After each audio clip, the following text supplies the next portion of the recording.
Hi mga kabakyard! Welcome back again sa aking YouTube channel. So, kumusta po kayo mga kabakyard at kumusta naman yung mga alaga nyo sa bahay?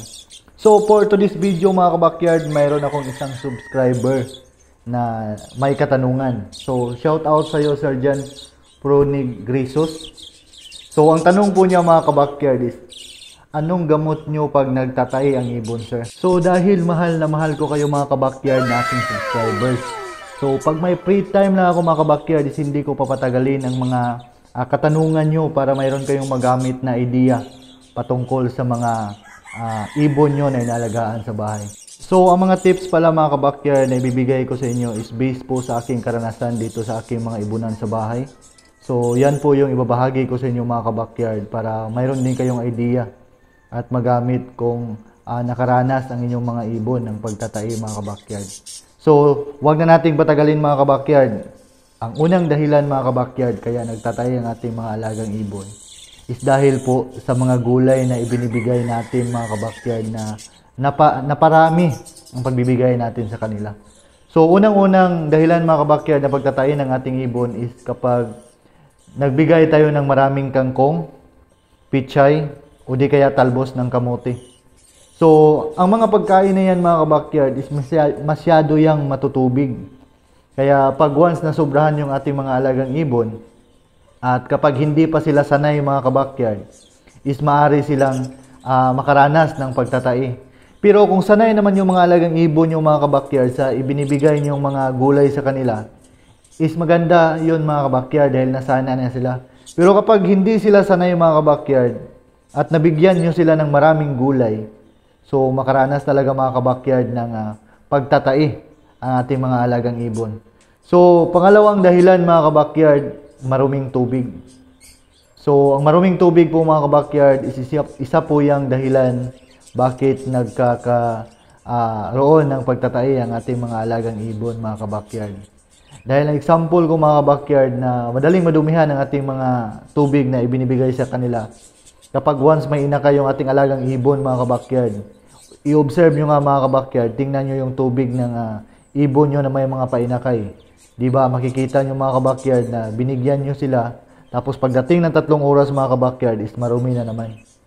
So, pangatlong dahilan mga kabakyard is yung maramihang pagbibigay ng pagkain na good sa 3 araw mga kabakyard. Yung tipong hindi nyo kinukuha mga kabakyard ang pagkain sa cage nila dahil masyado kayong busy sa trabaho at binibigyan nyo sila ng good for 3 days na pagkain. So, isa po yung dahilan mga kabakyard na nagtatay ang inyong ibon dahil pag once umiiwan kayo ng mga pagkain mga kabakyard sa kanilang cage mga kabakyard at pag naabutan na yan ng gabi, so yung mga daga mga kabakyard sa ating bahay, dadapo yan sa cage ng inyong alagang ibon dahil ang mga seeds mga kabakyard is mababango yan. Kaya pumupunta na sila doon mga kabakyard tapos kumakain sila, nalagyan ng ihi ang patokaan ng ating ibon, nalagyan ng tae ng daga. So, ang tendency mga kabakyard pagka umaga, pagtuka ng ating ibon mga kabakyard, dahil ang ugali ng ating mga parakits is matatakaw to na ibon mga kabakyard. So, maaring makain nila yung ipot ng daga o di kaya yung seeds na may ihi ng daga.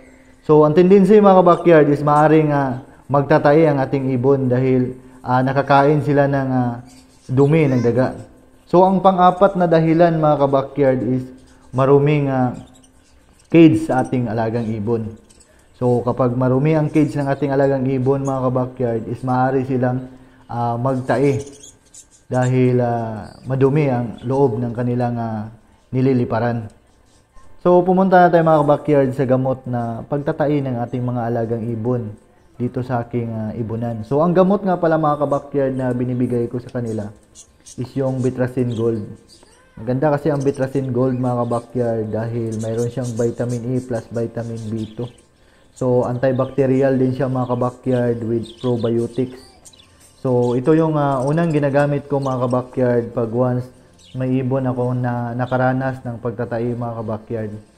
So ang mixing ko nga pala dito mga kabakyard is isang 1.5 na coke na bottle at saka tubig noon mga kabakyard, and then maligamgam na tubig ang ilagay ko doon, tapos inihalo ko yung Bitrasin Gold. Pero wag nyong damihan mga kabakyard ang Bitrasin Gold. Pag nakita nyo na dilaw na yung tubig, so good na po yun para malagay sa patubigan ng ating mga alagang ibon. So ang pangalawang vitamins naman mga kabakyard na ika-recommend ko sa inyo pag once hindi gumana yung Bitrasin Gold mga kabakyard is yung Electrogen. So, ang Electrogen kasi mga kabakyard, mayroon siyang electrolytes plus dextrose plus multivitamins. Tsaka good din itong vitamins na to mga kabakyard for recovery. So, ito po yung maganda mga kabakyard sa ating mga alagang ibon na nagtatai mga kabakyard.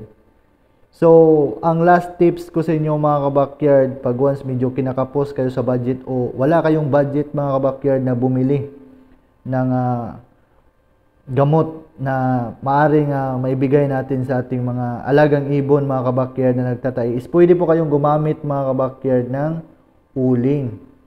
So maglagay kayo ng uling mga kabakyard sa loob ng cage ng inyong ibon.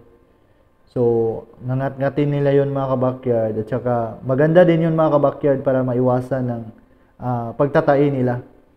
So kapag hindi gumana yung uling mga kabakyard, nakikita nyo sa inyong ibon na matamlay pa din. So, advice ko sa inyo mga kabakyard, magbigay na kayo ng vitamins, magbigay kayo ng Bitrasin Gold at saka Electrogen sa kanila mga kabakyard. Kasi mas magandang maagapan natin sila ng maaga mga kabakyard kaysa humantong pa sa pagkamatay ang ating mga alagang ibon mga kabakyard. Dahil kawawa naman sila mga kabakyard. Umaasa sila sa atin, tapos ganun yung mangyayari sa kanila. So, ulitin ko mga kabakyard, paano natin maiwasan ang pagtatai ng ating mga alagang ibon. So, una mga kabakyard, malinis na tubig. Pangalawa mga kabakyard, malinis na cage sa kanila. Pangatlo mga kabakyard, huwag kayong magbibigay ng seeds sa kanila mga kabakyard na good for 3 days o 4 days na hindi nyo pinapalitan mga kabakyard para makaiwas kayo sa mga daga sa bahay. So, pang-apat mga kabakyard, huwag nyong damihan ang pagbibigay ng kangkong at saka yung pitsay mga kabakyard sa kanila dahil masyadong matutubig ang mga pagkain na yon mga kabakyard para sa ating mga alagang ibon. So pag once nagbibigay kayo mga kabakyard ng gulay sa kanila is itama-tama nyo lang mga kabakyard na hindi rin magkakaroon ng pagtatai ang ating mga minamahal na ibon mga kabakyard sa bahay. So dito na magtatapos ang vlog ko mga kabakyard. Shout out sa iyo Sir Jan Pronegrisos. So ito yung kasagutan ko sa comment mo sir doon sa vlog ko patungkol sa gamot na maaari mong gamitin sa ibon mo na nagtatai. So huwag na natin patagalin mga kabakyard. Pumunta na tayo sa shout out for the day.